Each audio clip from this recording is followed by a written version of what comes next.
सांगलीत मध्यरात्री झोपेतच महावितरण कर्मचाऱ्याची गोळ्या झाडून हत्या करण्यात आली. पुण्यातल्या रक्ताच्या खुणा ताज्या असतानाच आता सांगलीच्या जतमध्ये मध्यरात्री मृत्यूचा तांडव पाहायला मिळालाय. घरच्या उंबऱ्यातच पोटच्या मुलाबाळांसोबत गाढ झोपेत असलेल्या महावितरण कर्मचाऱ्याचा 2 गोळ्या झाडून काळजाचा थरकाप उडवणारी हत्या करण्यात आली.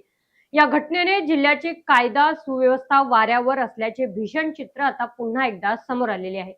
मिळालेल्या माहितीनुसार संतोष कुमार बिरादार हे गेल्या काही वर्षांपासून संक येथील महावितरण कार्यालयात बिलिंग विभागात कार्यरत होते. ते आपल्या पत्नी आणि 3 मुलांसह पांडोझरी हद्दीतील घरात राहत होते. रात्री 1:30च्या सुमारास सर्व कुटुंब घराबाहेर व्हरांड्यात झोपले असताना 2 अज्ञात हल्लेखोरांनी तिथे प्रवेश केला. आरोपींनी थेट बिरादार यांच्या छातीवरती गोळीबार केला. रक्ताच्या थारोळ्यात पडलेल्या बिरादार यांचा जागीच मृत्यू झाला.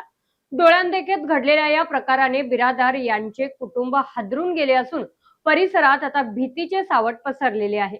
घटनेची माहिती मिळताच उमदी पोलिसांनी तातडीने तपासाची चक्रे फिरवली.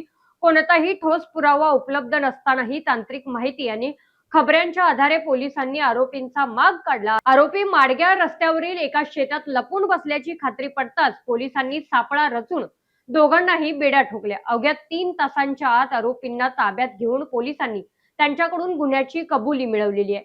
या जलद कारवाईबद्दल पोलिसांचे कौतुक होत असले तरी भरबस्तीत झालेल्या या गोळीबाराचे सर्वसामान्यांमध्ये दहशतीचे वातावरण निर्माण झालेले आहे. सूर्य हॉस्पिटलची सेवा तत्परतेची आता उपलब्ध सुविधा कॅशलेसची.